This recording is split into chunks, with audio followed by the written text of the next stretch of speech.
This is so important. Why is nobody talking about this? The glucose goddess is in the house and destroys and debunks every single thing we thought was true. That is the core belief that I'm here to debunk. So, are you ready? She shows us how easy it can be to turn your health around. And just by doing this for a few days, you can really start feeling an impact. Dude, this is so powerful because I don't think I've ever shared this with anyone. There's something happening in your body that's really amazing when you do this. And I'm gonna tell you a little bit about it. And guys, if you've stayed here this long, stay tuned because she's gonna literally drop so many nuggets.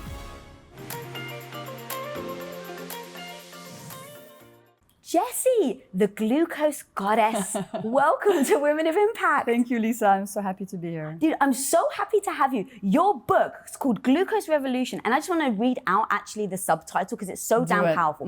Lose weight, stop cravings, get your energy back, and still eat what you love. Yes. Now, it is so important that we talk about what are the things that we can start to eat that are going to give us the clarity of mind, feel good about ourselves, not have, like dips in our energy. Yes. But also, I don't want to glance over the fact that weight, how we feel about ourselves, make a massive difference of how we show up. So I don't necessarily want to talk about weight loss from a get as skinny as possible, but there are a lot of women right now that don't have the confidence to do the things in their life they want because they feel helpless, because they feel like they're out of control in how they sleep, how their weight is, and then their energy. Yeah, absolutely. And so, glucose is important for everybody, and that's one of the main discoveries I made that put me on this crazy path of talking about blood sugar of all things, like what a random thing to talk about.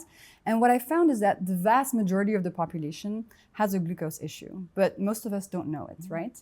And so, weight loss becomes one of the consequences of learning about your glucose and stabilizing it, but it's really not the main objective, nor is it the only thing that happens. Like, as you said, the first thing to come of learning about glucose and blood sugar is just better energy, better mental health, better sleep, fewer cravings, like feeling better about your life, feeling happier. So weight loss is a consequence, but it's not the main thing that we're here for. This is not a diet. Yes. Okay, great. I actually want to make sure that we said that, but it is important, right? How you feel about yourself, what that message is in your head when you're looking in the mirror.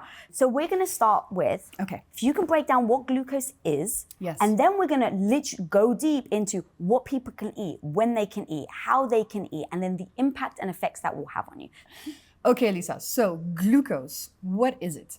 Glucose is your body's preferred energy. Okay, so every single cell in your body, and you have a whole lot of cells in your body, uses glucose for energy. So right now, your hand cells are using glucose to hold your hands together. Your brain cells are using glucose to look at me and have this conversation. Your heart cells are using glucose to pump your blood and keep you alive, okay? Every single cell in your body needs glucose. We need glucose to live.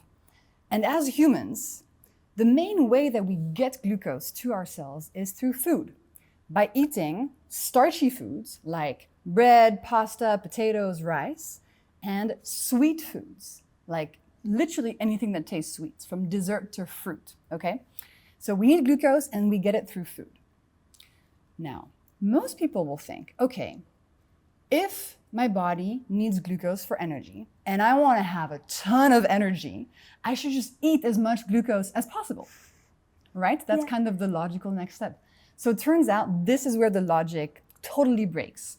It's kind of like a plant. So if I, Jessie, were to give you, Lisa, a plant, and I was like, please take care of this plant for 2 months, you would know that you need to give the plant a little bit of water for it to survive. But if you gave the plant that I gave you too much water, the plant would die. And then I would come back after 2 months and be like, Lisa, you killed the plant, what the fuck, And the human body is just like that. So the human body needs some glucose for energy.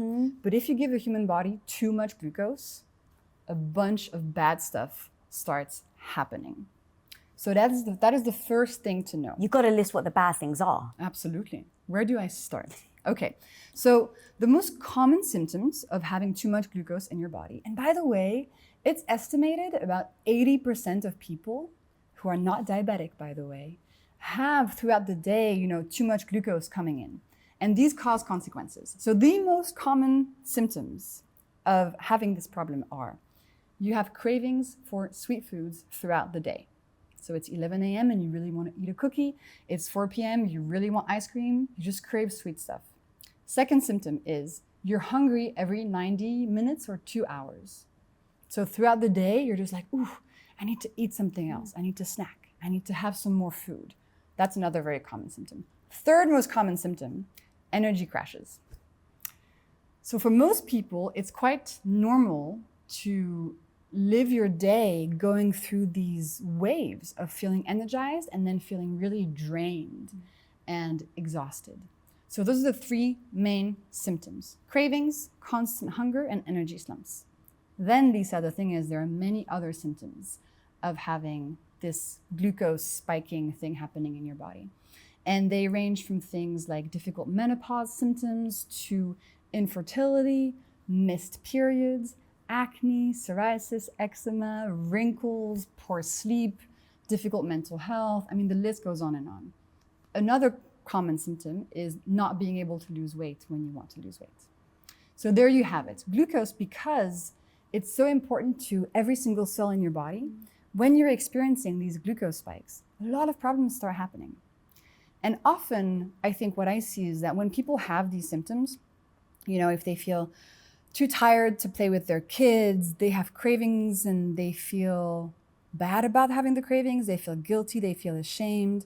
Like often the symptoms we're experiencing, we kind of mask, or we just feel bad about the symptoms. When really often what's happening is that these symptoms are your body trying to be like, hey, Lisa, you need to look at your glucose levels. There's some imbalance happening here. And these symptoms are messages. Oh my God, there's so much there. Okay, so the thing that you said right at the end that really freaking hit me was that we feel the shame over the cravings. Yeah. And so today, going deep into the types of things that we can eat and how we can eat and things like that is going to be super important.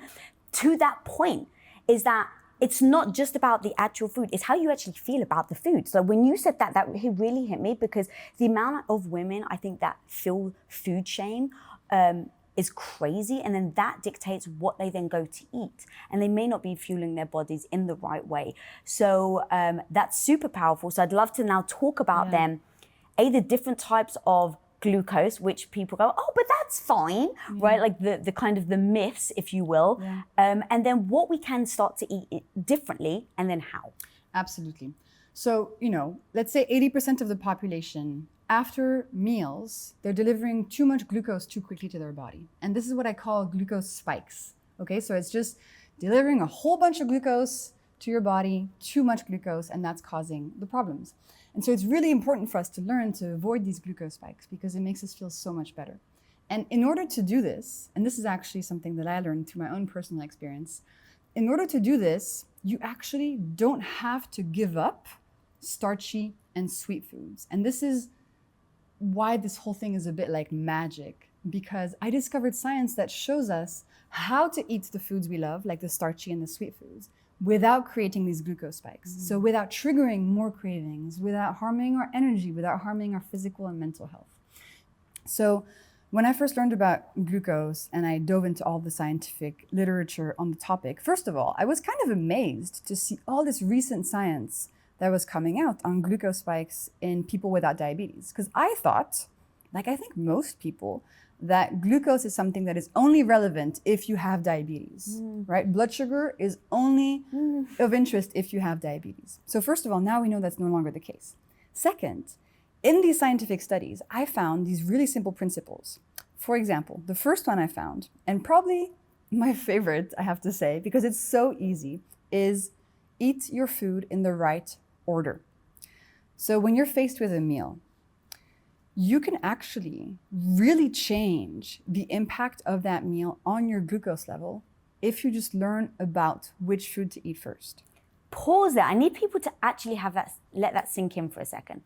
You can eat exactly the same thing, exactly the same time of day, same person, same macronutrients, just by having it in a certain order will impact how your body perceives the sugar and has the glucose spike. Yeah, and how your body responds to it. And That's how much insane. It's insane. And how much stress you're putting on your body, Because you're always trying to balance, okay, like we want pleasure, we want to eat stuff we love, but we also want to help our health. So how do we do those two things? So eating your food in the right order is a very easy place to start. So in the studies, it shows us that if we start our meals with our vegetables, and if we end the meal with the starches and the sugars, then we can reduce the glucose spike of the meal by up to 75%. Whoa, Which is a lot. that's so much. That's so much. 75%. Yeah. So let me give you an example. Let's say your next meal is chicken, broccoli, rice, avocado, and I don't know, a cookie for dessert. Sounds nice. Yeah, sure. The correct order to eat this in to reduce the impact on your glucose levels is going to be the broccoli first, then the chicken, then the avocado and the rice, and then finally the cookie. Okay, so you're thinking veggies first, so broccoli first, starches and sugars last. So rice and cookie more towards the end. This is very powerful, and just by doing this for a few days, you can really start feeling an impact because your glucose levels respond like that to how you eat. So if you identified with any of the symptoms that I talked about earlier, you know, the cravings, the fatigue, maybe the hormonal issues, etc., starting with this hack is an amazingly powerful place to start making your body your friend again. And people ask me, do I have to do this all the time? Like, what about if I'm eating a sandwich? Do I need to decompose the sandwich and eat I love how people getting very specific. Yeah. It's amazing. Like, they're like, do I need to decompose the sandwich? Like, no.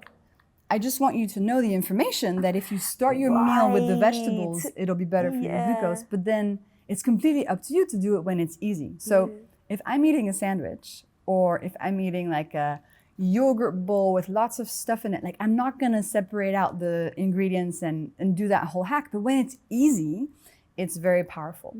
And this is some of the stuff that I share. So it's all about these simple principles, all science-backed, that I want people to know about so they can then compose with them and use them when it fits into their lives in a very gentle but very powerful way. That's really what I'm all about, and this show is really all about. It's like, give the information. Like, knowledge is power, and now what you do with it is up to you. Like, if people listen to this episode and they're like, oh my God, that's great, I'm still gonna go eat my cake for breakfast, go ham, like, do your thing.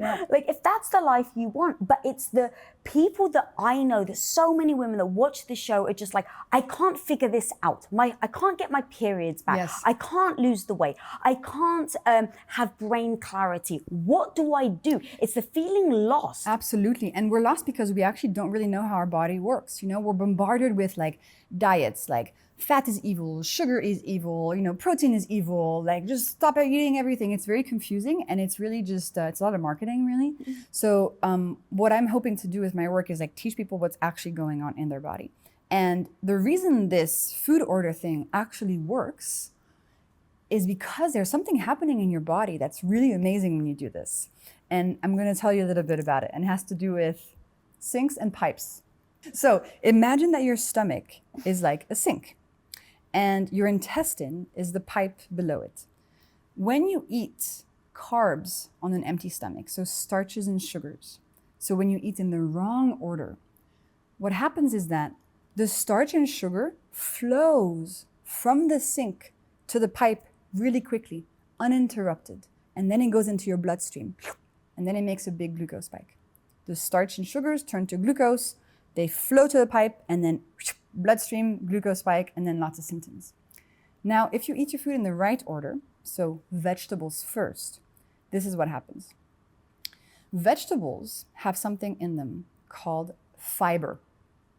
Fiber is amazing. Fiber is like Wonder Woman. I mean, she's just, she's just now fabulous. You're putting it really high up on the list. Yes, she's just fabulous. Like, we love fiber.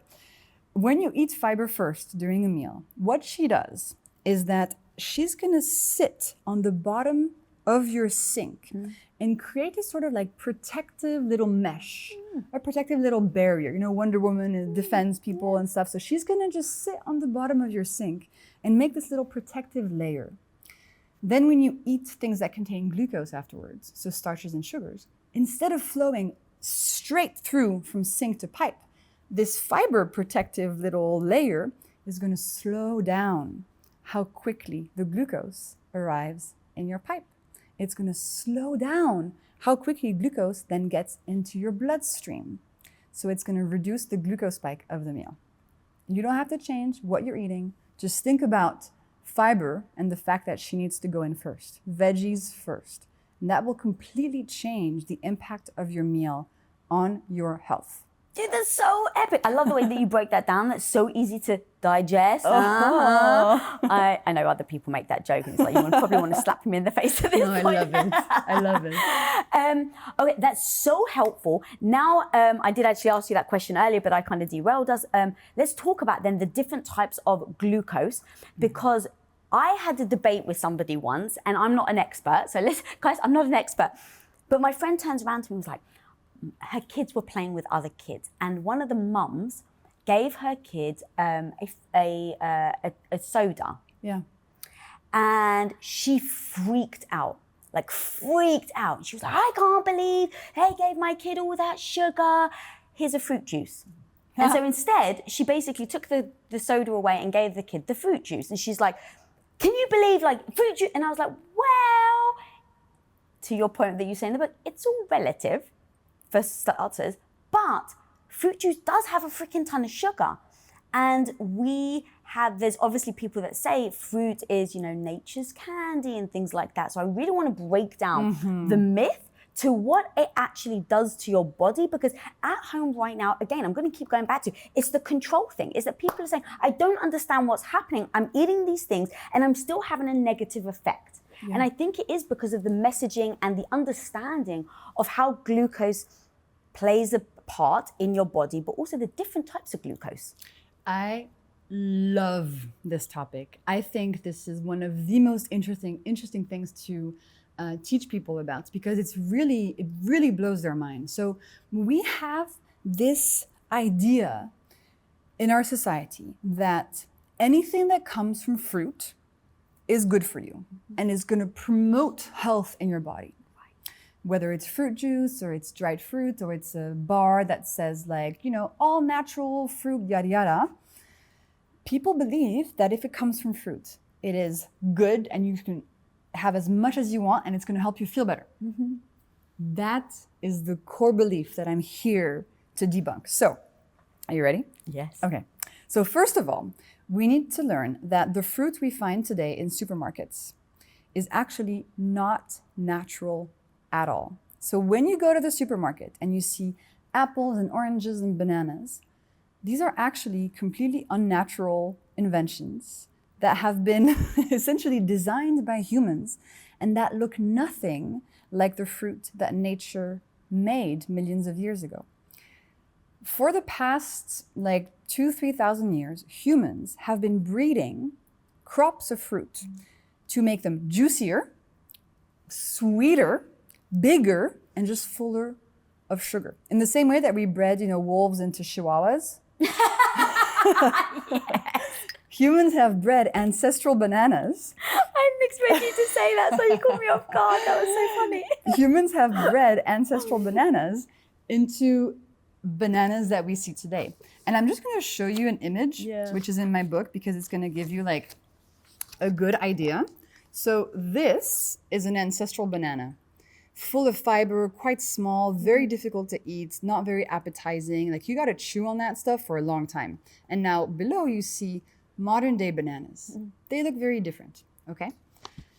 This is okay, because even though the fruit today contains a lot of sugar, fruit today also contains our favorite superwoman fiber. Okay, so fiber is there. Even though there's a bunch of glucose in fruit, the fiber in the fruit is still going to help you reduce the spike. The problem arises, Lisa, when we denature that little package of a whole fruit, when we remove the fiber and we concentrate the sugar. When we juice a fruit, that's exactly what happens. We throw away the solid part, which is the fiber, and we extract all of the sugar. In that case, that's just a one-way ticket to a massive glucose spike. So stop juicing. Absolutely stop juicing. So fruit juice is just a massive, massive glucose spike. And so just to make sure that I understand that, is that because then your body doesn't have to break it down because the blender's already done it for you? So no, actually, so in a piece of fruit, you actually have a few different molecules. molecules being like tiny things. So you have glucose and you have fructose. And fructose is actually way worse for you than glucose. Okay. And it's like glucose's best friend in sweet foods. So in a fruit juice, you just have these molecules of glucose and fructose floating around. They're already broken down. Like you don't have to do any work. They just go straight through. Okay, now let's compare orange juice to a Coke. Did you know that actually a can of Coke is a vegetable juice? Because the sugar in Coca-Cola comes from beetroots or from cane, which are, vegetables. So the sugar in the can of Coke also comes from a plant. Yet we see it very, very differently. We think, ooh, that's bad sugar, but the orange juice is good sugar. They're exactly the same. They both come from plants. They have both been extracted. All the fiber from the beet or the orange juice have been thrown away, and you're left with these two just glasses of sugar. The Coke and the fruit juice have similar impacts on your body. It's not because one comes from an orange and the other one comes from beetroot that they're different for your health. As far as I understand, though, the good thing, if you had to be in a situation between if it's Coca-Cola or an orange juice is better because it's not processed, assuming that it's freshly squeezed. And then it also has vitamins and minerals that a Coke wouldn't. Yeah, that's true. So the whole processing thing is kind of pointless. Like the fact that the glucose and fructose molecules coming from the beetroot have gone through factories and stuff versus fresh squeezing doesn't make a difference. Your body just takes it as it is. Yeah. The vitamins thing is true. But if I took a can of Coke and put a bunch of vitamins in I knew you were going to say that. How would you feel? I don't know, probably. I know. So, listen. I just want people to know what this is doing to their body. Yes. If you love fruit juice and you feel amazing and you don't have any health issues, you feel your best self, you're living your best life, and you have fruit juice every day, I have nothing to teach you. Like if you're happy, I have nothing to teach you. But if you're suffering, if there are things in your life that could be better, if you have symptoms and you don't know how to fix them, and you're drinking a lot of fruit juice, start having a look at that, because this fruit juice could be one of the reasons you're having all these glucose spikes and you're suffering.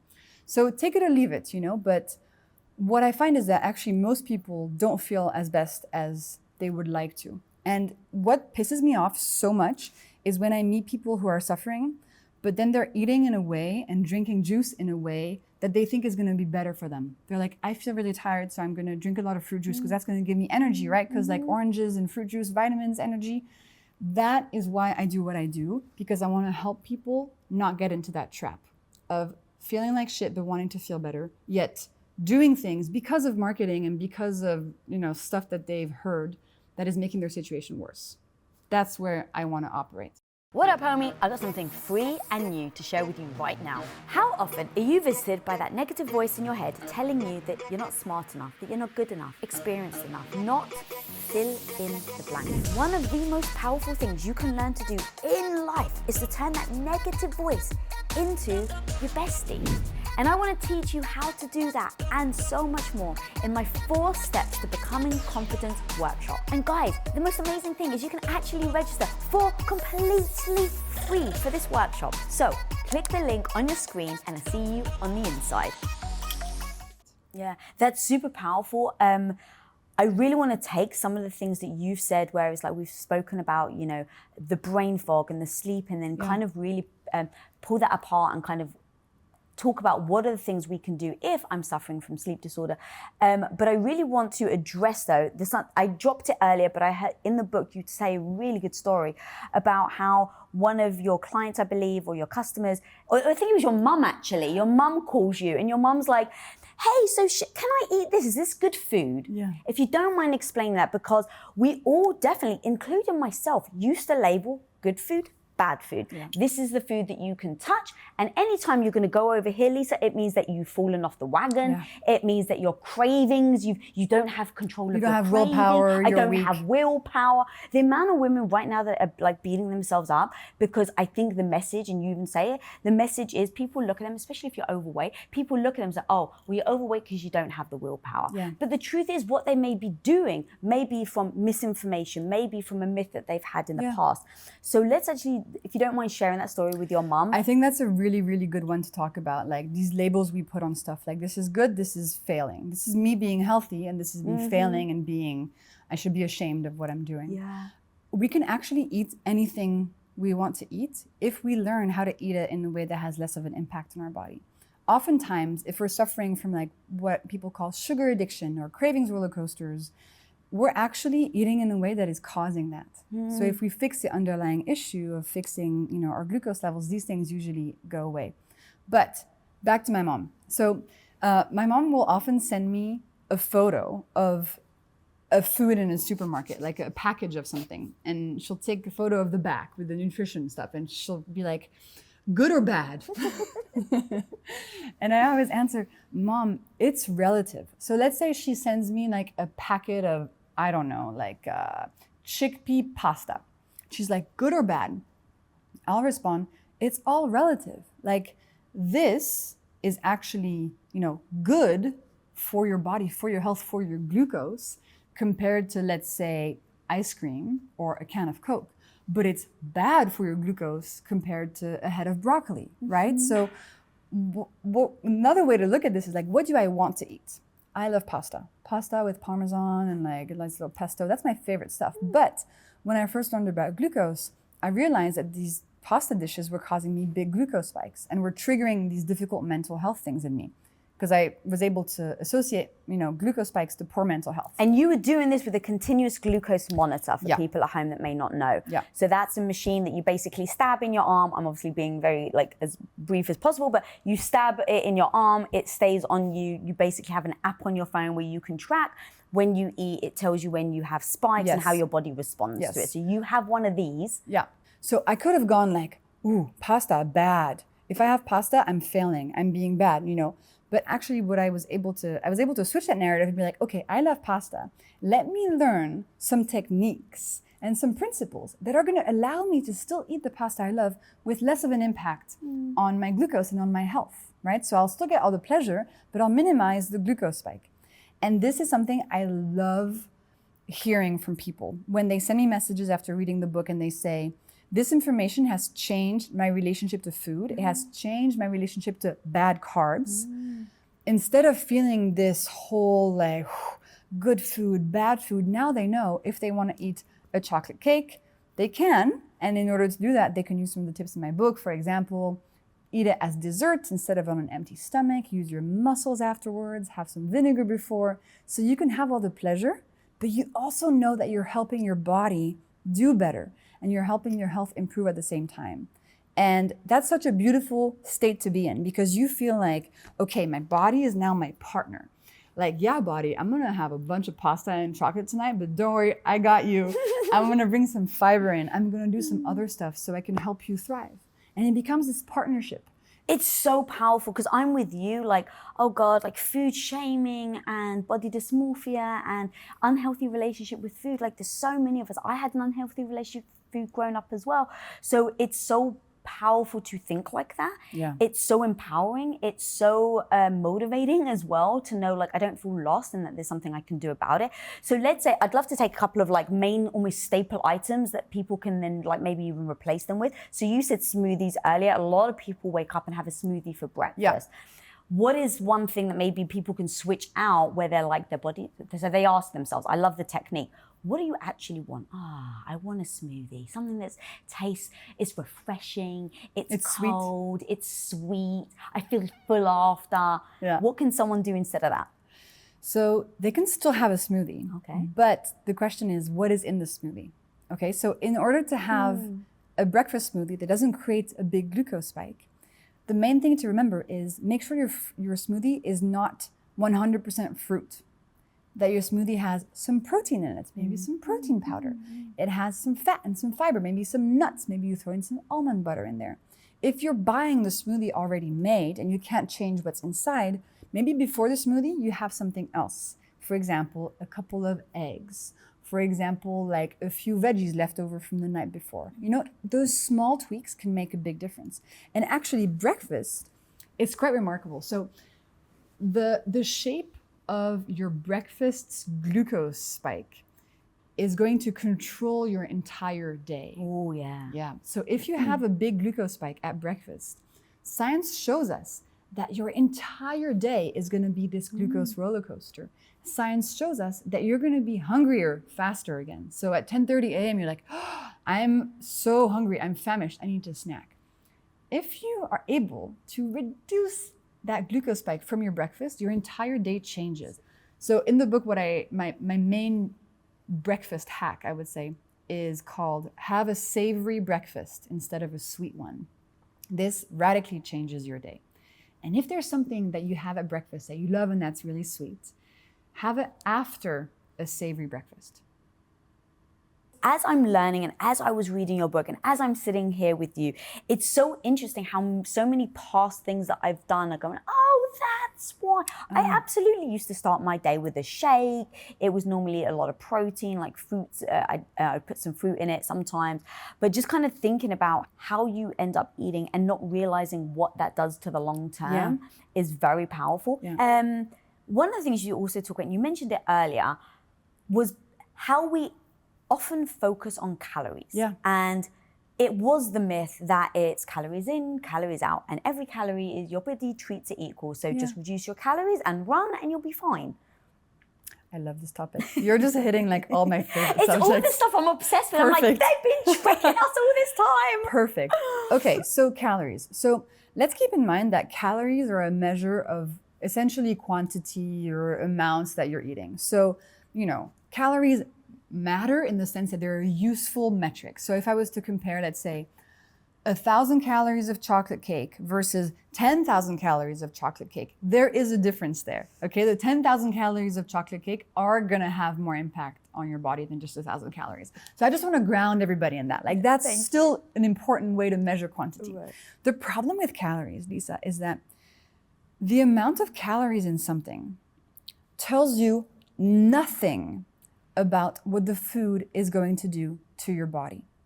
It tells you nothing about whether this food is going to help you feel better or feel worse. It tells you nothing about whether this food is going to make you feel fuller, make you have more energy, or make you hungry again in 90 minutes and make you exhausted. So that's really the big problem. And if we focus just on calories, we are actually forgetting an important piece of the puzzle, which is what's inside the food. So let's say, you're trying to lose weight and you've heard that to lose weight, you should just cut out calories. So you go from eating X calories to, Y calories. If in that process of reducing calories, you're still eating in a way that spikes your glucose levels all the time, you're gonna have the worst time ever.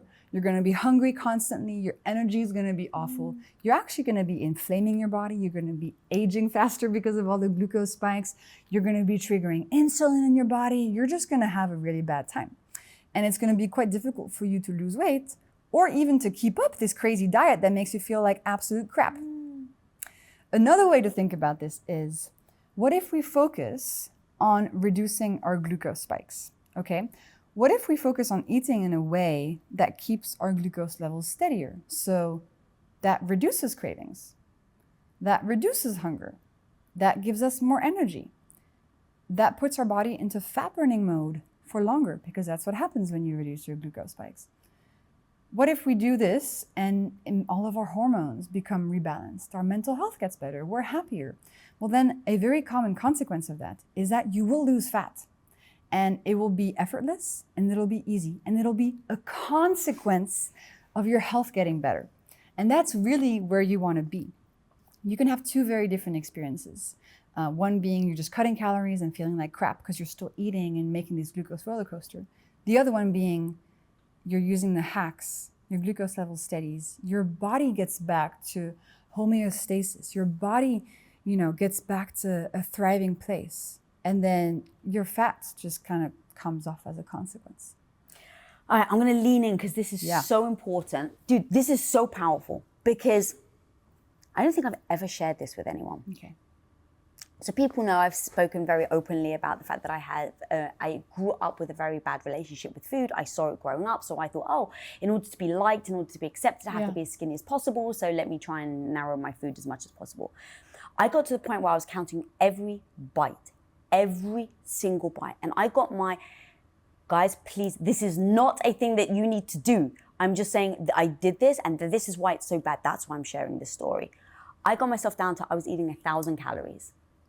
I tried to go under 1,000 calories because I was like, there's nothing else to cut out. I was like, I'm trying to lose weight.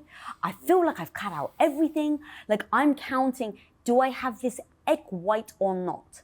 Do I have this side of green beans or not? That was how bad my mindset was. And to your point, I was just counting the calories. And then what would I do the very next day? If I had something like, it was like, oh my, I had 2 sugar-free popsicles instead of 1 sugar-free. The next day I would wake up, I'd beat myself up and I would freaking be that person running on the treadmill, trying to burn as many calories as possible because I ate a little more than I should have, quote unquote, the day before. Cut to, my gut falls apart, surprise, surprise. I have struggled a lot, many years with bad gut issues because I treated it so badly. I am now at the stage now where I've thrown scales away. I don't ever weigh myself. I don't weigh my food. I eat probably 4 times as much as I used to. I'm probably in the 2,000-3,000 range of calories. I don't count. I'm just like, oh, I'm hungry, I'll eat a tub of olives, like if that's what I'm craving or if that's what I want. But I don't count. I don't weigh myself, and I've never felt as good. I've never looked as good. Like literally my husband's like, you look better than ever. And I'm like, I don't focus on it anymore. I focus on what am I eating and does this feel good, yes or no? And sometimes I'm like, I want a freaking cookie. Sometimes I want a cake. Now here's the thing, it then bothers my gut, but I know the consequence. Yeah. So that's why I'm really... Congratulations, by the way, on going through that whole cycle and getting yourself, through that. Thank you. Here's the other thing. Mm-hmm. I'm still on the journey because there are moments where I'm like, oh my God, you've eaten so much, Lisa. And that old habit jumps in that says, oh, that must be bad because you've eaten a lot. So even now, after years and years and years of working on my mindset, working on my body, working on my body-mind connection, that little voice still sometimes to creep back. And I just have to remind myself how I feel. How do you feel? And so that's, again, why your book is so powerful, why everything we're talking about today is so powerful, because it's all about how are you feeling and what are the things that are getting in our way to feel like that. So I really wanted to talk to you about the calories in, calories out, because I spent so long sitting there counting, calculating. And then the other thing, I don't know if you remember this, but do you remember like if it fits your macros, which meant that all foods are equal.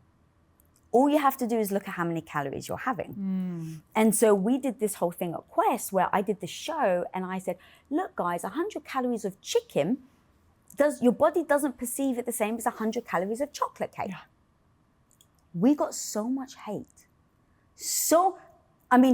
We were told we were food shaming people, that we were giving the wrong message, and how could we? We were triggering people. And in that moment, I just thought, don't people want to know the truth?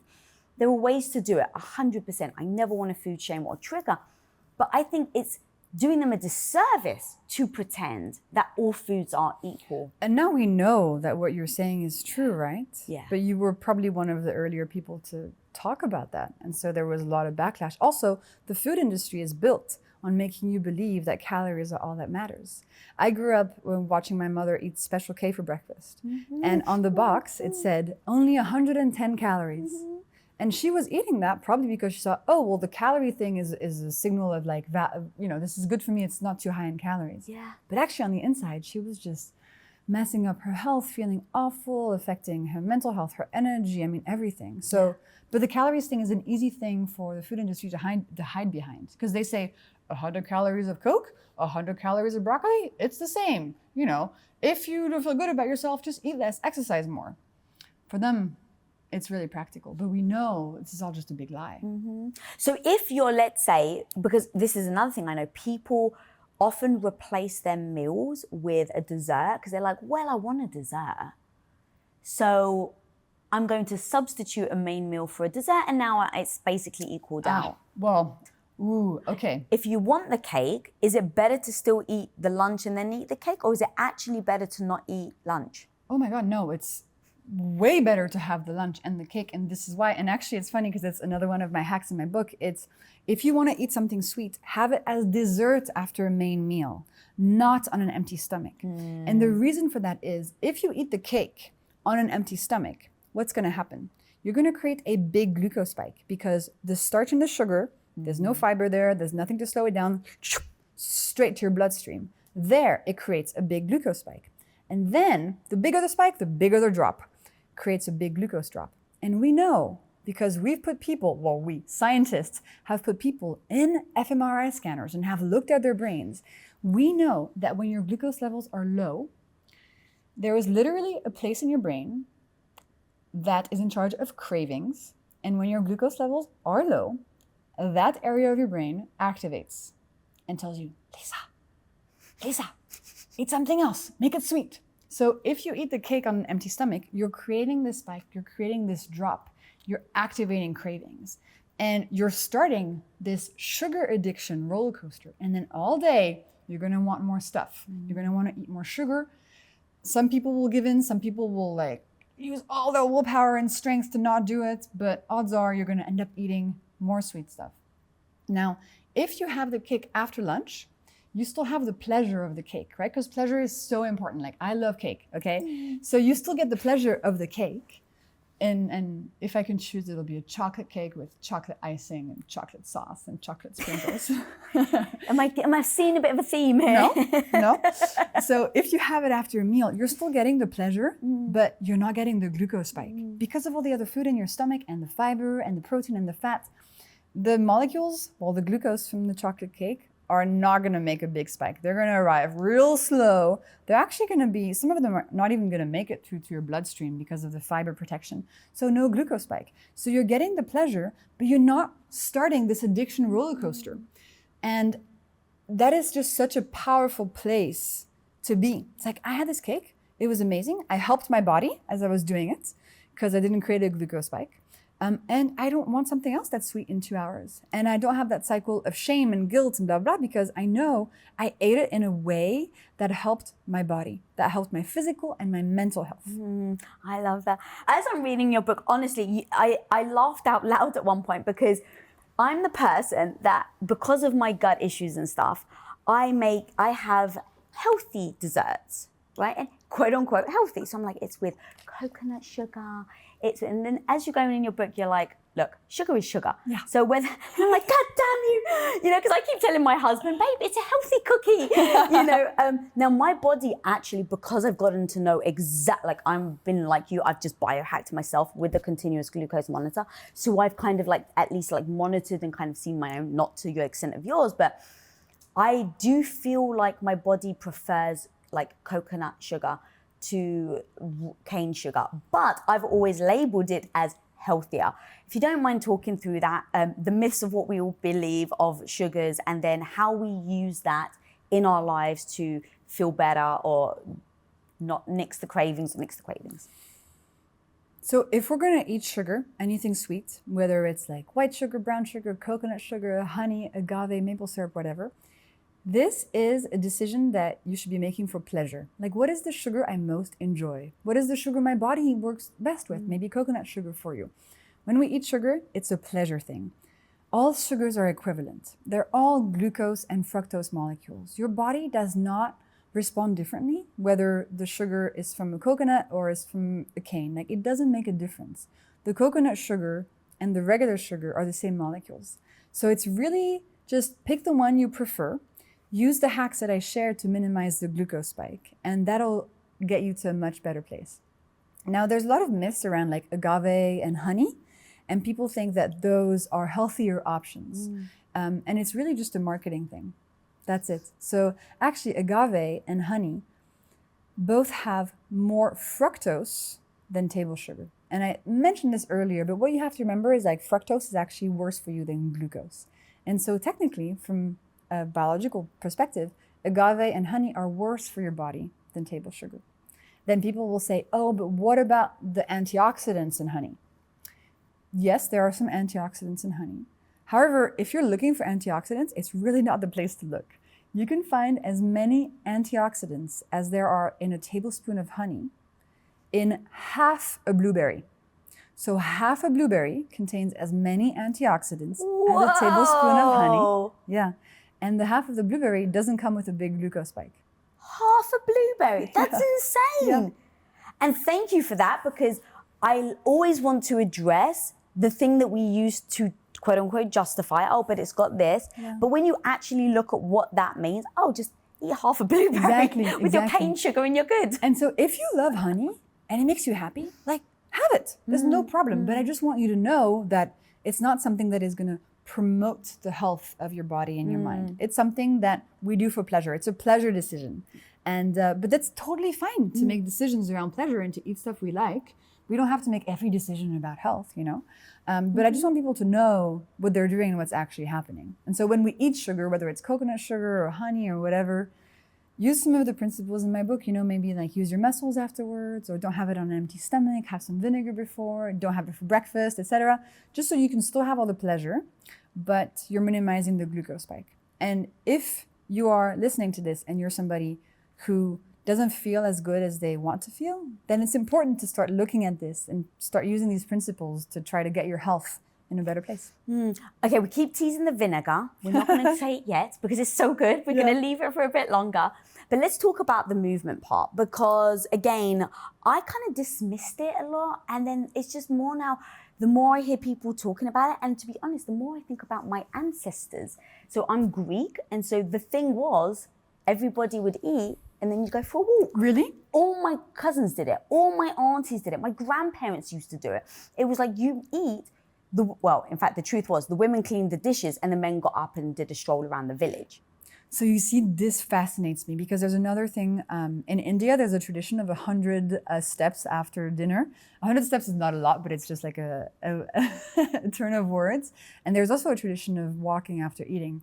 And a lot of the principles that I share in my book and that are now understood from a scientific perspective around how they work have actually been in cultures for a very long time. So think about like the veggies first kind of thing. In Europe, that's something that we've done for a very long time. You know, in Italy, it's antipasti. In France, it's crudité. In the Middle East, you have herbs at the beginning of a meal. The walking thing is everywhere. I'm learning more and more about it. So your muscles are super cool and they need energy. And as I mentioned, every single cell in your body uses glucose for energy. And it's the same for your muscle cells. So as I'm sitting here, you know, my muscle cells are not using a lot of glucose. But if we got up and went for a run, like our muscles would become very heavy consumers, very heavy burners of glucose. And the first place that our muscles look for glucose is actually in our bloodstream. So we can use this to our advantage to reduce the glucose spike of a meal. Here's what to do. After eating, within an hour and a half after the end of a meal, so it doesn't have to be right away, get up and use your muscles for 10 minutes. Maybe it's walking. Actually, doing the dishes really works too. Totally fine.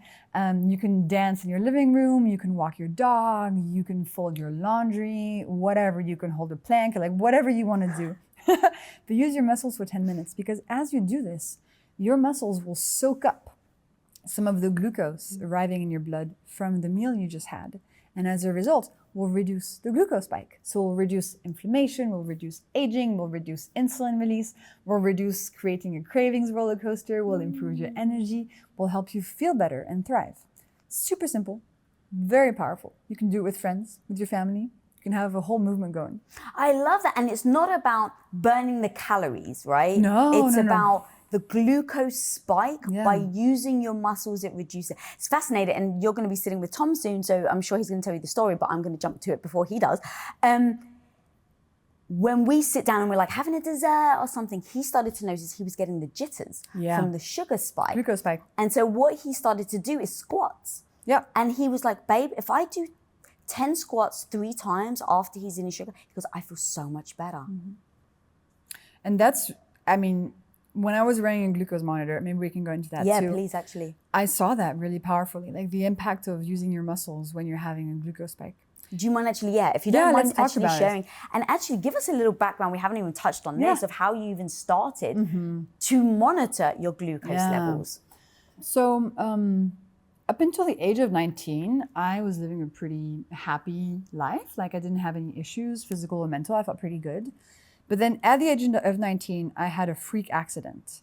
I jumped off a waterfall and I broke my back. So one of my vertebrae like exploded under the pressure. Because you were supposed to go feet first, but then you actually went butt first. Exactly. So one of my vertebrae exploded. I had very intense surgery. Yeah, I suffered a lot physically and mentally starting from that point in my life. Like my life just completely flipped, into this really dark world of like, I feel horrible. I don't feel in my body. My mental health has gone into the toilet. Like everything got really dark really quickly.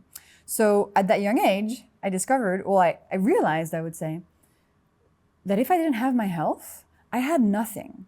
Like my health was the most important thing, the most precious thing I had. So I decided to go on a journey to figure out how to reconnect with my body because I felt completely confused, cut off. Like, how do I take care of this? How do I feel good in the morning? I was clueless. So I went to study biochemistry to learn about the inside of the body. As you do. So I did that in grad school. And then I moved to San Francisco. And I worked in Silicon Valley in health tech for 5 years. Still trying to learn things, but nothing was really helping me. And then because I was in Silicon Valley and because there, it's very common to like test new technologies or just to kind of try devices and things, I had the opportunity to wear a continuous glucose monitor for the first time. So these are devices that have been designed for people with diabetes. They're a medical device. And you put them on the back of your arm. And you apply them, they last 2 weeks. And they measure your glucose levels, your blood sugar levels in real time. And they send the data to your phone. And for me, Lisa, like this was life-changing because I was finally able to see what was happening underneath my skin.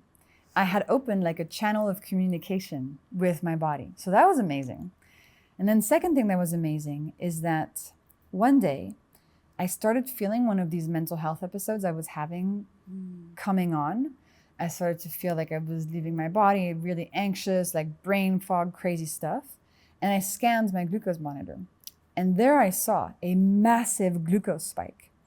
This gave me a clue. This told me that my glucose was actually impacting how I was feeling in my mental health. Ladies. I know sometimes you worry that you're not good enough. Trust me, nobody knows that better than me. I spent almost a freaking decade having my soul sucked out of my body, doing something that I didn't love. Finally, even though I was scared to freaking death, I decided I was going to go for it.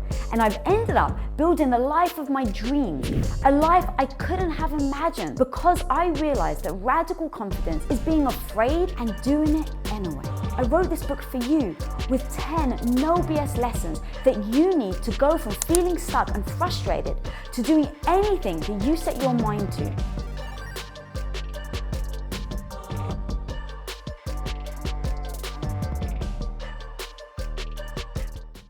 But all of that you did through assessing yourself. Yeah, I mean, the way it was working was I would find a scientific paper that said like food order is powerful or movement is powerful. And then I would test it on myself and say like, oh, yeah, it's really helping. And I would see on my own glucose data the effect. And then I don't know why, but I thought, hey, I want to share this with the world. And at that point, I was just me in my living room with my cat. And, I didn't have Instagram, I didn't have a book. I was just like, this is so important. Why is nobody talking about this? So I decided, I made a choice in that moment of I'm going to try and bring this information to people, bring this very recent science to the world and people who need it. Because when you learn about this stuff, it really is transformative and we should all care about it because most of us are experiencing these glucose spikes and they are causing us symptoms and pain and suffering. So what I did is I started printing out the scientific papers and I was like, as sexy as that is. So sexy.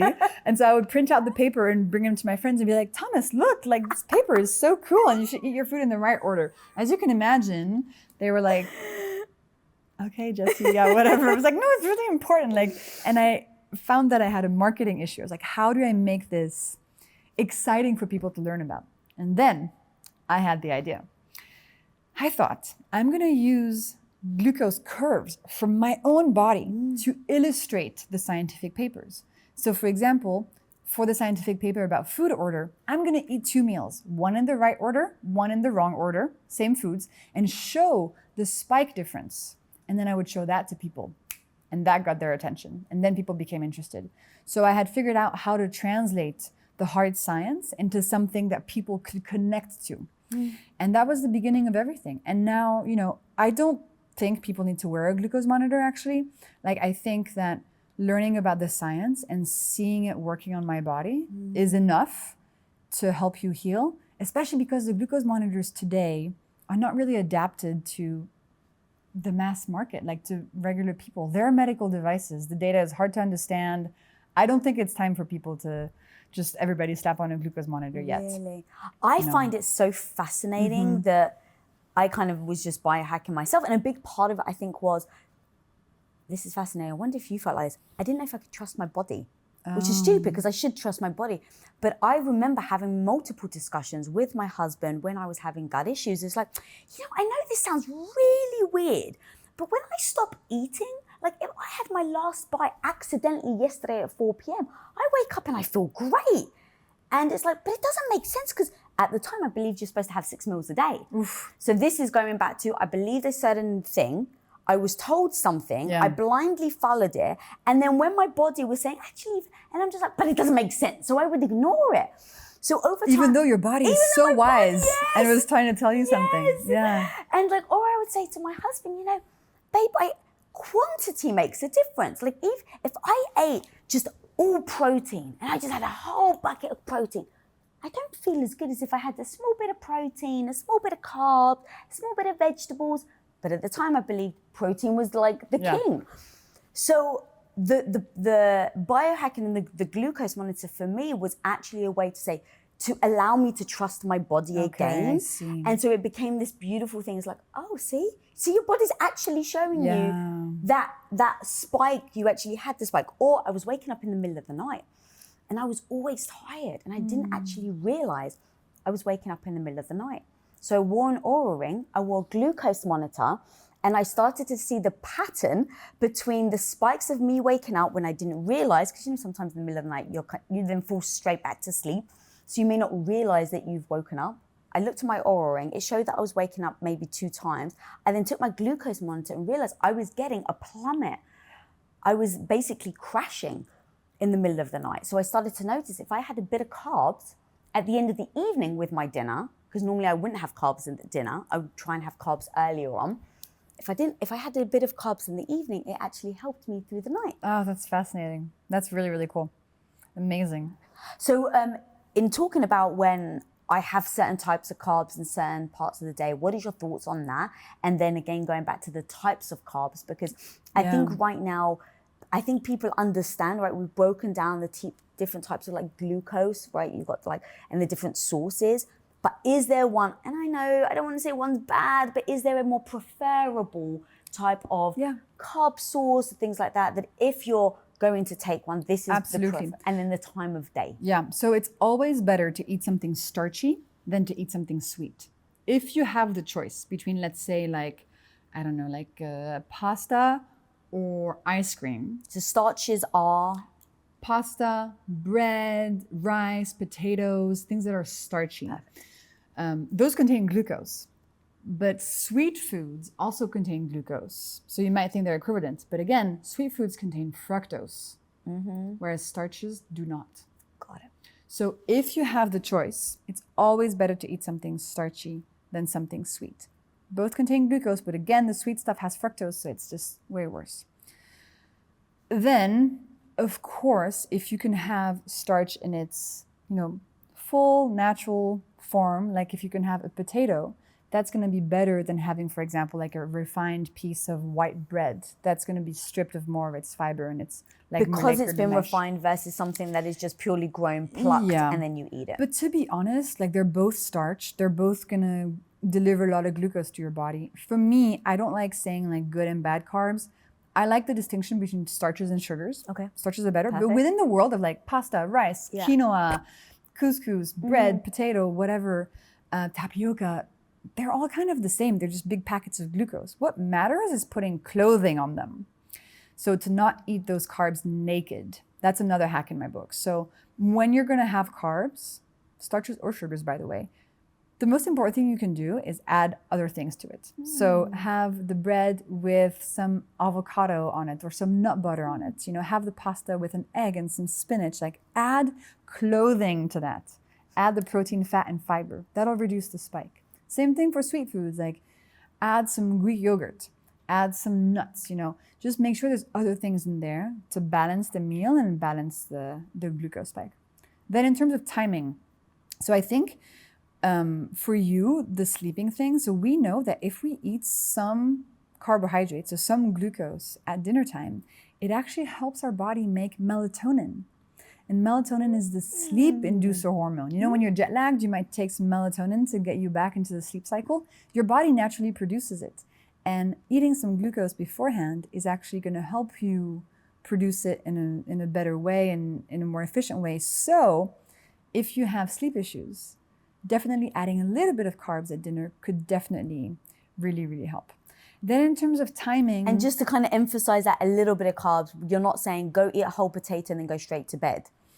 It's up to you to figure out what works. I think most people eat carbs at dinner. I love eating carbs at dinner. It makes me feel like more like I can kind of sleep now. Do you go to bed immediately? No, that's what I mean. No. You can have it, at dinner time. You don't have to do like, okay, I'm in bed, potato, and I'm. I just don't want people to think like it's a sleep aid. Like, let me eat a potato. No. Like during dinner. I can have fries, but like French fries right before bed because Jessie told me it increases melatonin. So no, during your dinner, like if you have sleep issues, and if for some reason you do not eat carbs at dinner at all, consider adding a little bit of them and see if it makes a difference. I think that's kind of the message. Then in terms of like what time of day is better to eat things that contain glucose,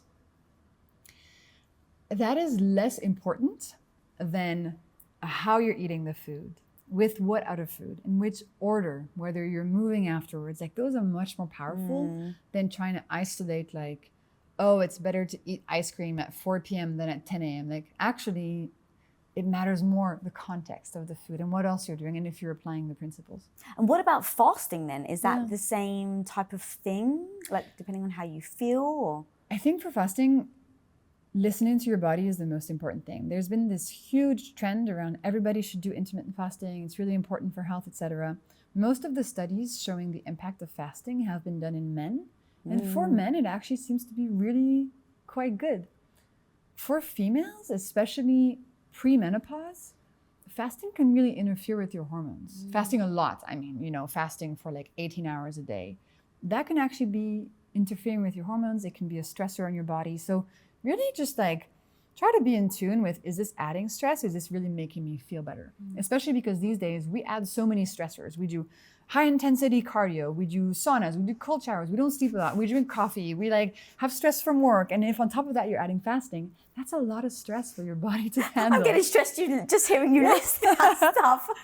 So it is good to fast overnight. And we know that, for example, eating 3 meals a day is better than eating 6 meals a day. But whether or not you take that to a more extreme place of doing like 16-hour fasts every day, that's not necessary to, steady your glucose levels and feel better. It's a personal decision, I think. I wasn't sure if, because I do intermittent fasting. I did it deliberately because I thought, I heard all the studies. And it's like, well, I'm going to try this because I love trying everything just to see how I feel. And so I tried it and it was really hard at first. And then over time, I just stopped counting because I get a little obsessed. So I had like an app on my phone that was counting how many hours I was fasting for. And I was literally sitting there like chewing my last bite. Oh, yeah. And then starting my fasting time because I kind of like to gamify. And then I realized, I'm not listening to my body anymore. In just stopping and just listening to my body around 16 hours is wonderful for me. But the biggest key for me, and I'd love to hear your thoughts on this, was stopping eating 3 hours before bed. That makes me feel so much better too. Like it is just night and day. If I eat late before going to bed, like we know that actually decreases deep sleep to do that. So that's a game changer.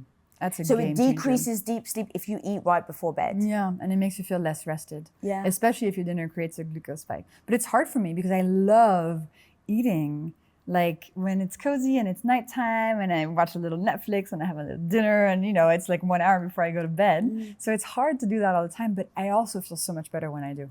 Yeah. For anyone listening that has gut issues, for one whole year,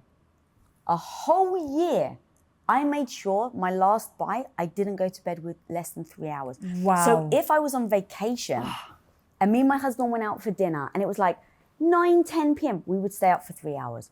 If we ended up, our last meal was at 11 p.m., we would stay up for 3 hours. And God bless that man, for a whole year, he stayed up with me. So it'd be like 1 a.m. and I'm falling asleep. He's like, he'd wake me up, babe, it hasn't been 3 hours yet. Because it impacted me that much. And why did you stop? I noticed that my gut had healed a lot. And so in healing, I could actually digest food. And so I didn't wake up as like groggy or feeling like brain fog. I felt really uncomfortable. Like I actually would wake up with stomach pain and I'd be like, I haven't eaten anything. How have I got stomach pain? But then in everything we're talking about here, all the research that I've done, all the biohacking, I started to like understand, your digestion slows down while you're sleeping because your body can't function at the rate it can while it's awake. The whole point is that it's rebooting itself in essence when you sleep. So think about it's rebooting my gut. Now think about if there's a bunch of food stuck in my pipes, if you will, it can't clear it out. And Lisa, let me ask you something. Like if you used to get really fixated on like calories and fasting windows, did wearing a glucose monitor not make you feel obsessed with the glucose data? So this is very interesting. It's one of these, as I started to evolve, I think just like a lot of people, you convince yourself that that's a bad habit, this is a good habit. And so what I did is I convinced myself, well, this is a good habit. I'm working on getting myself better. But then again, of course, you're 100% right. I started to notice, hang on a minute, I'm becoming obsessive. This obsessiveness has just gone from calorie counting to now fasting counting or to glucose counting, which is why I don't now wear a glucose monitor because I can only do it for a certain period of time because then it's the blessing and the curse of my personality. It's that when I set my mind to something, I'm gonna fucking get there no matter what. You better fucking believe it. Right, like gritted teeth and everything. But then I do realize my own behavior becomes detrimental. So that was where I was like, oh, okay, cool. I've got to get rid of this app on my phone. I can no longer track my fasting. It's amazing that you have the clarity and the awareness to be able to do that. Thank you. It's been, and I really hope that people at home also hear that it's just been a long journey. Absolutely. And it's been the fact that I failed. It's been the fact that I've messed up and eaten the wrong things that I thought were great. And I just go, oh, okay, it's okay. It's part of the evolution, which is why I'm so obsessed with having like someone like yourself on this show, talking about this book, because even now, right, guaranteed in 5 years, me and you, homie, we're going to look back at this interview and go, oh my God, I can't believe we thought that. I know. But it's all about science. And it's like, what is the science currently telling you? So back in the day when my mum was drinking a Slim Fast shake because she was told that's what was good for you, it's like now you're like, oh my God, I can't believe you drank Slim Fast. But that's all we knew. Absolutely. And you have to stay flexible because science evolves really quickly. Yeah. I mean, not that long ago, we didn't know DNA existed. I mean, so I can bet that in 100 years, we're going to know way more things that we have no idea about now. So we have to like remove the ego from it and be like, this is what we know now. Like, this is the cutting edge of now.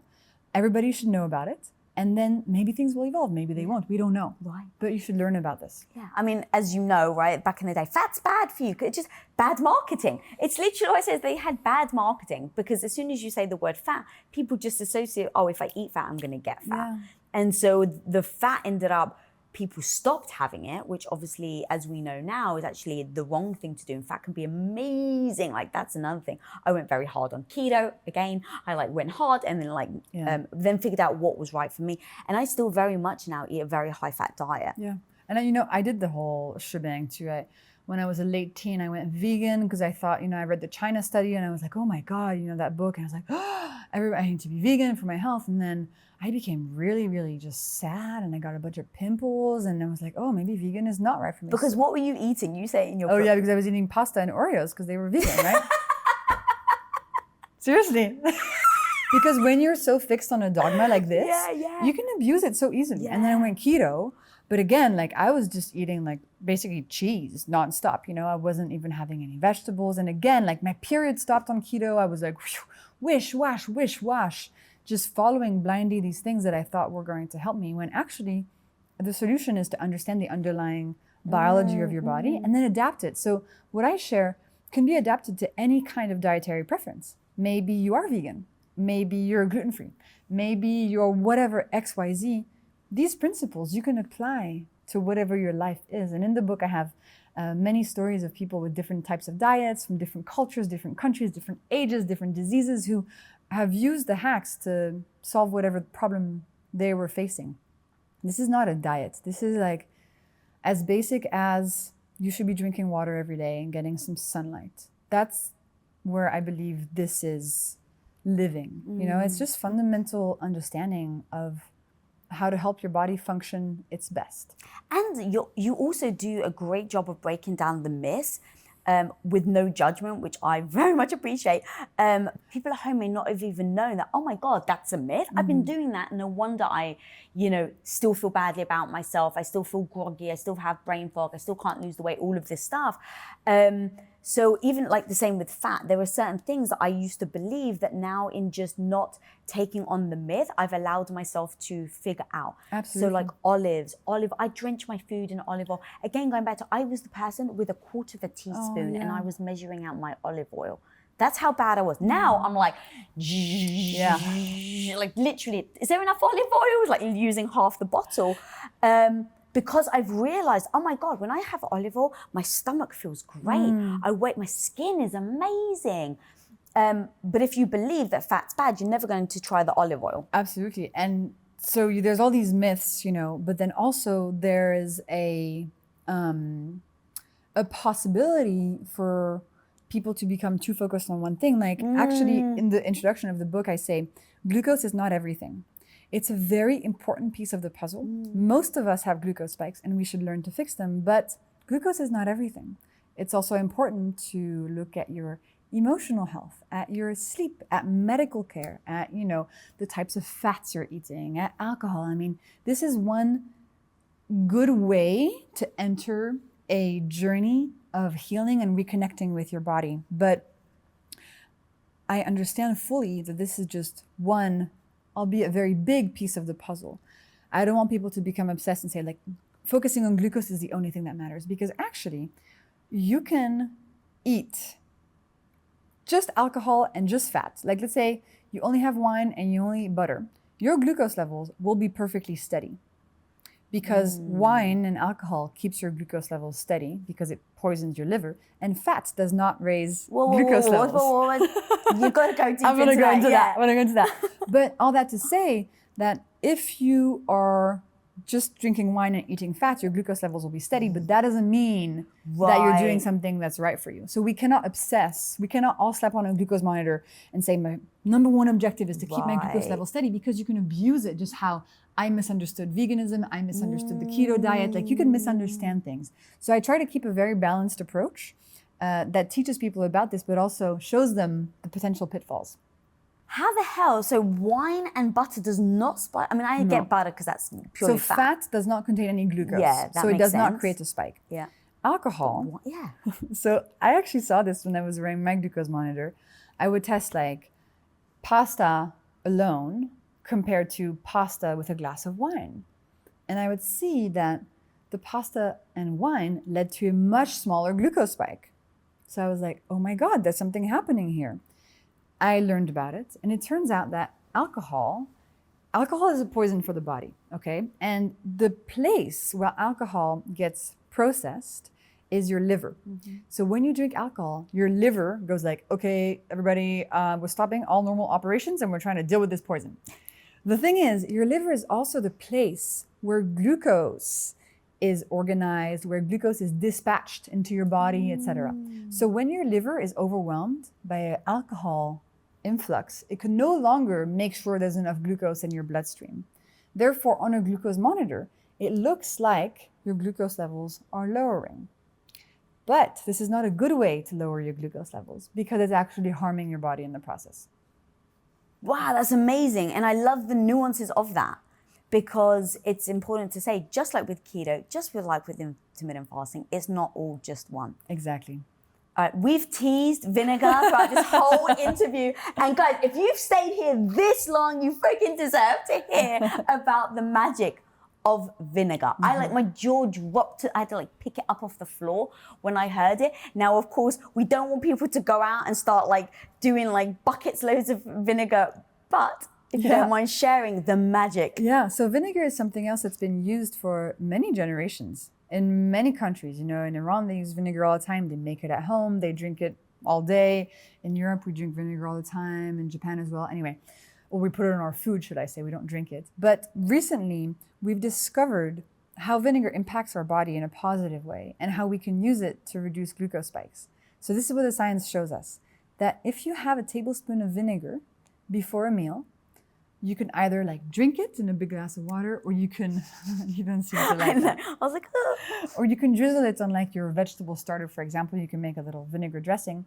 You can reduce the glucose spike of your meal by up to 30% without changing what you're eating. But just by adding vinegar, you can reduce the glucose spike and help your body process the meal better and have less to deal with. And people need to just, you got to pause there, girl. Up to 30% reduced just by having vinegar on your lettuce before you eat your meal. Absolutely. It's quite powerful and interesting. And you may wonder, like, how does this work? So vinegar contains another super cool thing, which is called acetic acid. We love him. He's awesome. Acetic acid does two things. He slows down the speed at which starches get turned into glucose or get broken down into glucose in your body. So it sort of slows down digestion. And number two, acetic acid goes to your muscles, your trusty muscles, and asks your muscles to soak up more glucose from your blood when glucose arrives. As a result, you have a smaller glucose spike just by adding this little ingredient. Insane! Yeah. And it's really powerful. I find it particularly powerful on cravings. And maybe it's just like, I don't know if it's actually having a different impact than the other hacks, but for me, when I have vinegar before a meal, I really feel like I do not have any cravings after the meal at all. And of course, it has to do with the glucose spike because less spike, less drop, less activation of the cravings. But it's a good one. So, okay, I get very detailed here. So tell me, is it any vinegar? Is it balsamic, red wine, white wine? Is there a preferred one? This is, you can see the obsessiveness coming out. It's like, tell me exactly what. So any vinegar works because all vinegars contain this molecule of acetic acid. So it's that specific thing. It's the acetic acid. Acetic acid. Yeah, acetic acid. The one I would recommend a bit less is like the very syrupy, aged balsamic vinegar because it's actually quite highly concentrated in sugars. And so it might sort of counteract the positive impact on your glucose. But otherwise, it's any vinegar you want. And if you don't like vinegar, because some people they can't add it to their lives, you can actually have some lemon juice instead. It's not as powerful. It's not nearly as powerful. And it doesn't have the same mechanism of action. So it doesn't do the same things in your body, but it can still help reduce the glucose spike. So now that you've read the book, like think about all the hacks in the book as tools in your tool belt, Lisa. And use them when it's easy, when you think about them, when it's stress-free, when it kind of folds into your life nicely. And I hope you'll keep them with you, for your whole life, and you'll come back to them. And they should become just these things that you know are going to be helpful to your body. You don't need to obsess. You don't need to do them all the time. If you can't do them, you don't do them. It's fine. Sometimes I wake up on a Sunday morning and I have a pint of ice cream for breakfast and I don't do any really? hacks. Oh, homie, I respect you so much. I'm like, that's so amazing. Yeah. And so I just do that, and I don't do any hacks, and I don't have vinegar, and I don't put clothing on the ice cream, and I don't move from my couch, and that's totally okay. I don't put clothing on the ice cream. That's amazing. My favorite ice cream is. You mean you don't put vinegar on your ice cream? Yeah, no. And no clothing. Like I don't add protein, fat, or fiber, or vinegar or anything.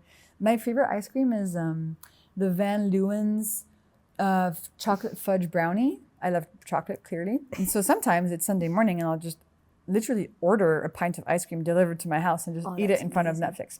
And that's fine. my point. That's the thing. It's like, you know all this, but now at least you can make the decision. Yeah. Again, it's when people, and I've been there myself, I'm like, I don't understand, especially women that are getting older. Like, that's just one thing that so many people is like, I don't get it, Lisa. I've been eating the same thing. And now, like, I've seen women's self-esteem plummet because they don't feel like they have the control. They feel like they're doing, quote unquote, the work, right? They're like, look, I'm watching what I'm eating. I'm not just freaking shoving McDonald's down my throat every day, right? Like they're trying to really eat healthy, and yet they're still not seeing the results in what they're looking for, whether that's clarity of mind, whether that's energy, whether that's not to have the glucose crash. Or menopause symptoms being less difficult. Yeah, like the skin, you even said the acne. Yeah. And it's actually something you mentioned earlier that I wanted to bring up. You said about the DNA. How many people will say, and I used to say, oh, it's just genetics. Yeah. It's just genetics. And we use that as a reason, and I get it. Being able to self-soothe when you're feeling badly about yourself, and you can tell yourself like, it's just your genetics. It's not anything you're doing. It makes you feel better in the moment. So I actually get it. Yeah. The problem is that I think that you're pulling the wool over your eyes if you're thinking that you don't have the control to then act in a different way. So if you don't actually mind talking to me about how a lot of us use DNA and what you actually say of like, hey guys, it's... So when I was in Silicon Valley, I actually worked in a genetics company for 5 years. And I thought as well that this was going to give me all the answers. I thought that my DNA was going to be able to tell me what I need to do to wake up in the morning feeling good. But it doesn't. Your DNA is helpful for a couple things, mostly to tell you if you have any elevated risk for anything. So maybe you're more prone to this type of cancer or that condition, and that's fine. But even identical twins who have the exact same DNA can have vastly different states of health depending on how they eat, what their lifestyle is, their sleep, their stress, their whatever, all this other stuff that's not your DNA. Your DNA is there, but you can actually reprogram it with how you're eating and what you're doing. So DNA is cool, but again, like I evolved way past that. I thought that's not giving me any answers.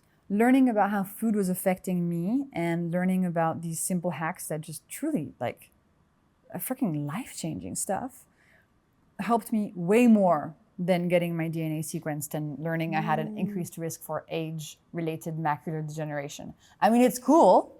I'm glad I know it because now I can, take better care of my eyes, but it did not tell me anything about how to feel good, how to get out of that anxiety and depression and disconnection with myself. Right. It's just like somebody who, let's say their women in their family has had breast cancer, right? It's like, okay, you need to get checked up more than your average person because it's genetics. But that doesn't mean that you maybe can't, live a different certain lifestyle, eat differently, see if that can help. Like, I think that's so freaking powerful. And then the other thing that I wanted to ask you is the heritage thing. So for me, as I was trying to get my gut back on track, somebody had told me, well, look back in your heritage, look back in your generations of what your ancestors ate. Did you then look at what your ancestors ate and started eating in that way? Correct. And did it help? Yes. Cool. So I realized I used to hate olives. So I wouldn't eat olives. And it was like, you're Greek and you don't. It's like, yes, I don't like olives. But I started to look back, and because my dad was brought up in a tiny village in the mountains of Cyprus, it was somewhat a very limited Mediterranean diet where it was either my grandfather was a goat herder, so he would like milk the goats, and then my grandmother would make cheese out of goat's milk. So I was like, well, what if I change the cheeses I eat? Would that actually help me going from normal cheese to goat's milk cheese? And that actually did notice a slight difference. Cheese in general still bothers me a little though. But the olive oil thing, I even said, like I was measuring it and I'm like, oh, well, they didn't have measuring spoons back in my grandmother's day in the village, right? Like they could barely have a spoon. So it was like, cool, I'm going to eat olive oil like they would have done. They just would have poured it on haphazardly. I'm going to eat olives now. I'm going to introduce almonds. Almonds were a thing. I remember they had almond trees in the village. Cool. And my grandparents, to make a bit of money, you would go and like knock the almonds down with a stick and then you would collect them. And then you would go into town and then sell the almonds. So I was like, okay, almonds were a big thing. So I'm gonna now eat almonds, but I started eating raw almonds. So things like that, I started to notice actually did make me feel better. Amazing. Now being French, I wasn't sure if you had done anything like that. Well, I guess for me, the main thing that comes to mind is the fact that a lot of the hacks and glucose revolution are actually mirrored by so many cultural, habits and things that have been passed down for generations. So, and I think also back in the day, we just ate much better food, whole foods, fresh food. So that's probably a big part of it as well. But no, I haven't heard of a specific thing. I mean, I guess the paleo movement is also a lot about eating how your ancestors ate. But looking back just a couple generations sounds really smart and interesting, because maybe your gut and your DNA and your microbiome have evolved out of those habits. So it would make sense that your body's more adapted to eating that way. Yeah. Like my husband, I would give him, like I was saying, like the healthy with the coconut sugar. And he was trying to eat these healthy things. We tried, like, I'd love to talk to you about also artificial sweeteners. That's another thing. But he was just like, you hear, like, oh no, it's better to have artificial sweeteners than regular sugar because it doesn't, impact your body as much on the fat side of things. And I remember one day my husband turning around and he's like, babe, I'm telling you, I just feel better if I eat a big tub of Ben & Jerry, Haagen-Dazs or like Cold Stone ice cream than I do having like this sugar, like this healthy coconut sugar cookie. And I was like, oh, I bet you it's because of your ancestors. Like he just like, because he's a bit of a mix. So it's just like they just kept eating sugar, like cane sugar. Do you have any thoughts on that? Yeah, so, I mean, from a glucose perspective, it's better to have artificial sweeteners than to have real stuff. So for example, it's better to drink a Diet Coke than a real Coke. Just because, yes, artificial sweeteners have a bad rep and people say, they fuck up your microbiome, they hurt your cravings, etc. I mean, that's true, but regular sugar does that even more, right? So in a vacuum, like a Diet Coke is much better to have than a regular Coke. However, that being said, if you're having ice cream, like I'm kind of on the side of have the real stuff, have the stuff you actually enjoy and that really satisfies you and gives you the most pleasure because you're having ice cream anyway. That's a pleasure decision. Like the moment when you choose your ice cream is not the moment where you should be thinking, what's better for my health? You should be thinking, what do I enjoy the most? Yeah. And then eating that, which makes you happier. And then using the hacks to sort of minimize the impact. But that's my personal take. No, so sorry, actually, you're 1,000% right. What was interesting when I was saying that, what I thought was, it's like a Netflix documentary or something. It's like The Truth About Sugar or something like that, where they basically took all these different artificial sweeteners and they compared the artificial sweeteners and how your glucose changes. So yes. It was fascinating. Have you heard this? No, but I've seen many studies doing this. So there are definitely different camps, right? In the camp of like sweeteners, some are much more helpful to your body and some are much worse for your body. So like the worst ones are aspartame, maltitol, like that stuff. The ones that seem more okay than the other ones are things like stevia, monk fruit, like that has much less of an impact. So not all artificial sweeteners are created equal, for sure. I just didn't, I never understood the difference, but they did this whole study where it was like they did, aspartame, which is like in the Diet Cokes, right? So it's like, it really spikes and then it comes down. And then they did sucralose and it's like, it spikes, but actually the spike lasts longer. So they did all these studies about these different artificial sweeteners and how they impact your body and why sometimes in the moment, let's say Splenda or whatever, like people just say, oh, it's lovely and sweet, but it actually gives you a higher spike. So it creates more cravings than a different type of sweetener. Yeah. That I just was like, what? It's very interesting, but I wonder, like, I hope they didn't just test this on one person because, there's so many variables. So if I had a cookie today and then I had the same cookie tomorrow, my spikes would look very different just because of everything else that's going on. How rested I am, how stressed I am, my hydration levels, did I work out in the past 12 hours? There's so many variables that come into play that you cannot take a single person's glucose result and extrapolate it into discovery. And I have never done that. I would never do that.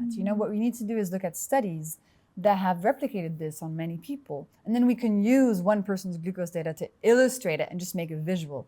But you cannot draw any conclusion about anything just by looking at one person's glucose response to something. I love that you said that. So are you more susceptible to having mood swings? Because that's another big thing, like just all the mood swings, because obviously it impacts your hormones. Are you more susceptible to having more of the knock-on effect from a glucose spike if you've slept badly, if you're stressed? If it's the week before your period, yes, there's a lot of stuff there. Let's go down. So what are the things? So food is a big part of it, but also we have to realize that, your body actually, the way your body responds to food is sort of like a potpourri of everything else that's happening in its state. and your hormonal levels, your stress levels, how your muscles are doing, hydration levels. There's a lot of stuff going on there. So we know that the same food will make a bigger glucose spike in your body if you're more tired and if it's the week before your period. So therefore, the same food is more likely to create this cravings roller coaster when you're tired or when it's the week before your period. So what do? You become extra cautious about the hacks. You're like, okay, if I'm tired, I'm going to use this even more because I want to make sure I'm not creating too much downstream consequences for myself. The week before your period is difficult. A lot of people suffer from cravings then. And I mean, there's lots of things at play, but the fact that your glucose spikes more easily and then crashes more easily is definitely a big piece of it. Yeah.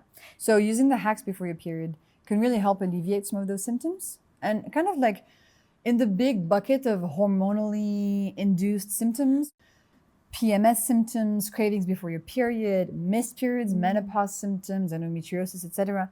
These are all connected to your hormonal system. You know, they're all like hormone-linked things. And your glucose levels actually are very tightly correlated to your hormonal system.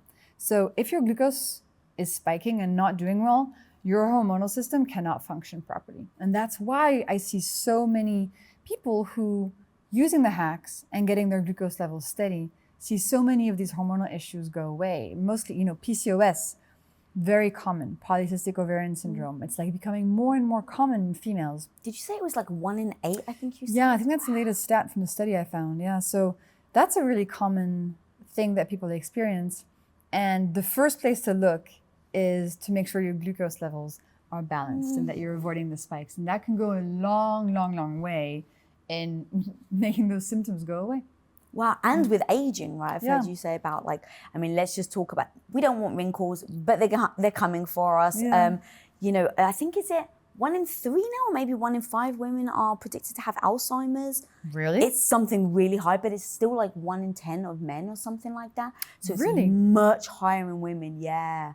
I did a whole interview about Alzheimer's. Yeah. Interesting. So Alzheimer's is now being called type 3 diabetes. Yeah. Because we know that what happens in the brain is when you have Alzheimer's is actually very related to your glucose levels. And so when you have high glucose levels throughout your whole life, basically what happens is that slowly your cells start starving. And when you give them too much glucose, they actually can't uptake it efficiently anymore. So you're feeding more stuff and more stuff to your cells, but they are actually able to receive less and less of it. They become resistant. A little bit in the same way as if you drink coffee every day, after a year, you might have to increase your dose to 2 cups to feel the same energy effect. And then if you do that over a lifetime, maybe by the time you're 80 years old, you're having 5 coffees a day. Same thing with glucose in your cells. If you give too much glucose too often, you become resistant. And we're starting to see that in the brain. The same thing happens with your brain cells, with your neurons. So they're not able to receive energy anymore and to use it efficiently because of all those glucose spikes. So that's a piece, that's like a path that the scientific community is taking, which is really interesting. There seems to be a real link between those two things. And dude, we need to start talking about it now, because even someone that's watching that may be in their 20s, they're like, I've got time. It's like, oh my God, you actually don't, because it builds up. Yeah. So it's like, I'm 43. So now I'm really thinking about it, because I'm not even worried about it, but I'm like, I'm going to be 60. Yeah. Like, it's coming. Absolutely. And when I'm 60 or 70 or 80, I want to be freaking sharp as hell. And so if I want to be sharp as hell, I better be thinking about it now, because like you said, if we're just finding out with the studies that it becomes like almost like this stacking effect, like as you were talking, I was kind of thinking of like, do you ever go in, like, I don't know how messy you are. I like clean, like tidiness, but like sometimes I like take off a shirt and I'm like, it's just one shirt. Yes. And then the next time it's just a pair of pants. And before you know it, your clothes are everywhere. And now you really don't want to tidy. It's kind of like that where it's like, right now people, it's fine. I'm in my 20s. It's fine. I'm in my 30s. I'm fine. I'm in my 40s. But then when you end up getting 60, you may not be able to do anything about it. But also what's really cool is that studying your glucose levels, it protects you from these long-term things, but also it makes you feel better today. So you kind of get the short-term and the long-term. So in a sense, there's reason to do it right away. And it's cool that it underpins so many things, how you're going to feel when you wake up tomorrow morning, how your energy is going to be, your cravings, your happiness, but also your long-term health and whether or not you're going to develop these diseases. So to me, there's enough motivation and reasons to try this today to actually, get it going now. And it's so easy. I love that you said that because let's face it, psychology is everything. Because everyone's like, 20 years, what's that? It's kind of like, and I don't want to derail the conversation, but this is what made me think. Yeah. You're from Europe. So cigarette packets, have you seen them in England and in Europe? No. They have to put photos on them. Oh, yeah, absolutely. And horrifying photos. So like legally now, cigarettes in Europe have to do a photo of someone that's either in surgery, having like a lung transplant to basically show you this is the damage that it does to your body. And I remember for years and years, I have someone in my family that smokes, so I see their packets all the time. And it's like, organs and images. And then all of a sudden, I saw a photo of a woman and it was her face and it was wrinkles. And it was basically cigarettes cause wrinkle, like bad skin and wrinkles. And I'm like, it's genius. Like as a marketing strategy, I don't want to encourage smoking, guys, so please don't throw hate in the comments. But I was thinking, people, when you see internal, because you don't see it, it's kind of like what you're saying with the glucose. Because you don't see, you don't actually realize the havoc you're doing. Mm-hmm. And by me saying, hey, your inside, it's like, I don't see it, I'm fine. As soon as it comes to vanity, the wrinkles. Because actually, like the more glucose spikes you have, the more wrinkles you're going to get. It's actually connected. And I know for a lot of people, that's a big motivator. So I'm going to get a little bit technical for a second so people can, if they're interested in the wrinkles topic. So from the moment you're born, you start cooking on the inside. And when you're fully cooked, you die. There's this process in your body called glycation. And this is the process of cooking that a human body goes through from the moment they're born until they die. And glycation shows on your skin as wrinkles, but it also impacts your organs. And that's why slowly your organs deteriorate, etc., and get less and less healthy. Now, glycation is something that we cannot stop. It's just a part of life. You're cooking, when you're fully cooked, you die, and that's it. But we can impact how quickly or slowly it happens. And one of the ways we can impact how slowly or quickly it happens is with our glucose levels. So the more glucose spikes we have, and the more glucose spikes we have from sweet foods, actually, because those contain fructose as well, the faster glycation happens. The faster we're going to get wrinkles, the faster we're going to cook, the faster we're going to age, and the faster we're going to die. That's amazing. Yeah. That's so cool. There's one more thing that I would be remiss if I didn't ask you. So you were saying potatoes, and this is a little random, but I'm so fascinated. We convince ourselves that certain type of potatoes may be better for you. So sweet potatoes versus regular potatoes, white sugar versus brown sugar. Yeah. You say in your book that brown sugar is exactly like white sugar, it's just dyed? Mm-hmm. So they use a byproduct of the sugar making process. It's called molasses. And they put back some of the molasses. I don't know if you've ever seen it. It's like a syrupy dark thing. They put back a little bit into the sugar to make it browner. Because people associate, if it's browner, it's like a healthier option.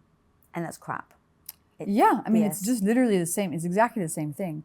And they do this also with bread. Instead of white bread, they kind of make the bread a little bit darker.